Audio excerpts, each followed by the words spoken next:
Hello friends, welcome back. I am Raju stock analysis में आपका स्वागत है। अब हमारे व्हाट्सएप ग्रुप में टोटल 2 कमेंट आई और उन दोनों कमेंट में टोटल 3 कंपनियों के ऊपर हमें वीडियो बनाने के लिए बोला गया था। तो आज हम आपके सामने 3 कंपनियों का एनालिसिस करने वाले हैं। तो सबसे पहले हम शुरुआत करते हैं, जिसका नाम है एक्साइड इंडस्ट्रीज लिमिटेड। अब इसके फंडामेंटल देखने की कोई ज़रूरत ही नहीं है, क्योंकि इसके फंडामेंटल हर तरह से काफ़ी जानदार और शानदार है। लेकिन हम सिर्फ अच्छे फंडामेंटल देखकर किसी भी कंपनी में इन्वेस्टमेंट नहीं करते हैं। हम साथ में चार्ट पैटर्न भी देखते हैं और वैल्यूशन भी देखते हैं। तो वैल्यूशन के हिसाब से अभी यह शेयर महंगा है, तो जब तक ये वैल्यूशन में सस्ता नहीं हो जाता तब तक हम इस कंपनी से दूर रहने वाले हैं।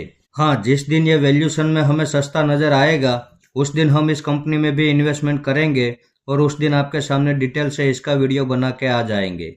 आइए तो अब देखते हैं हमारा अगला स्टॉक, जिसका नाम है डिश टीवी इंडिया लिमिटेड। अब इसके फंडामेंटल में शेयर होल्डिंग पैटर्न हम देखें तो पब्लिक के पास 84% जितनी होल्डिंग हमें यहाँ पे नजर आ रही है। उसमें भी 27% जितनी होल्डिंग तो बड़े इन्वेस्टर के पास है। तो पब्लिक के पास केवल 57% जितनी होल्डिंग है। डीआईएस के पास 2.5% जितनी होल्डिंग है। एफआईएस के पास 8.5% जितनी होल्डिंग है और प्रमोटर के पास सिर्फ और सिर्फ 4% जितनी ही होल्डिंग है। उसके आगे बैलेंस शीट में हम देखें तो इस कंपनी के ऊपर 16 करोड़ का कर्ज है। अब इसका रिजर्व का डेटा हम देखें तो यहाँ पे आप देख सकते हैं 3,650 करोड़ का रिजर्व माइनस चल रहा है। तो इनकी बैलेंस शीट पूरी तरह से नेगेटिव हमें नजर आ रही है। उसके आगे प्रॉफिट एंड लॉस सेगमेंट में हम देखें तो 2018 के बाद ये कंपनी कंपलसरी लॉस कर रही है। अब 2007 से लेकर अब तक का चार्ट भी आप देख सकते हैं। 2007 में इसने 142 का ऑल टाइम हाई बनाया था और वहां से लगातार ये डाउन ट्रेंड में चल रहा है और अभी इसका भाव सिर्फ 3 रुपये के पास ट्रेड हो रहा है। तो इसके फंडामेंटल में भी कोई मजबूती नहीं है और इसका चार्ट भी आप देख सकते हैं। इसके चार्ट में भी कोई पावर नहीं है। तो सिर्फ भाव में ही सस्ता देखकर किसी भी कंपनी में इन्वेस्टमेंट कर देना ये सही बात नहीं है। तो ऐसी कंपनियों से हम दूर ही रहते हैं। वैसे भी स्टॉक मार्केट में अच्छी कंपनियों की कोई कमी नहीं है, तो हमें उनके ऊपर ही फोकस करना चाहिए। आइए तो अब देखते हैं हमारा अगला स्टॉक, जिसका नाम है साई सिल्क कला मंदिर लिमिटेड। अब इसके फंडामेंटल में शेयर होल्डिंग पैटर्न हम देखें तो पब्लिक के पास 25% जितनी होल्डिंग हमें यहाँ पे नजर आ रही है। डीआईएस के पास 8% जितनी होल्डिंग है। एफआईएस के पास 1.5% जितनी होल्डिंग है और बाकी की सारी होल्डिंग प्रमोटर के पास मौजूद है। इसके आगे इसकी बैलेंस शीट हम देखें तो इस कंपनी के ऊपर 301 करोड़ का कर्ज है। उसके सामने 1158 करोड़ का रिजर्व है। तो इस हिसाब से इनकी बैलेंस शीट काफी मजबूत और दमदार है। उसके आगे प्रॉफिट एंड लॉस सेगमेंट में हम देखें तो ईयर ऑन ईयर ये कंपनी कंपलसरी प्रॉफिट कर रही है और इस साल इस कंपनी ने जो प्रॉफिट किया है वो अब तक की हिस्ट्री में सबसे हाईएस्ट प्रॉफिट है।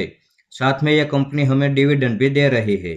अब इसका फंडामेंटल में कहीं कोई खराबी नहीं है, लेकिन वैल्यूशन के हिसाब से अभी यह शेयर महंगा है। और साथ में आप चार्ट भी देख सकते हैं। 2023 में इसने 312 का ऑल टाइम हाई बनाया था और वहां से गिरावट करते हुए अभी 115 रुपये के पास ट्रेड कर रहा है। तो जब से ये मार्केट में आया है तब से ये डाउन ट्रेंड में ही चल रहा है।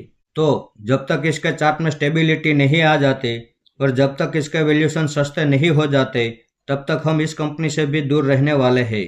अभी हमें कोई जल्दबाजी नहीं करना है यहाँ पे एंट्री लेने के लिए।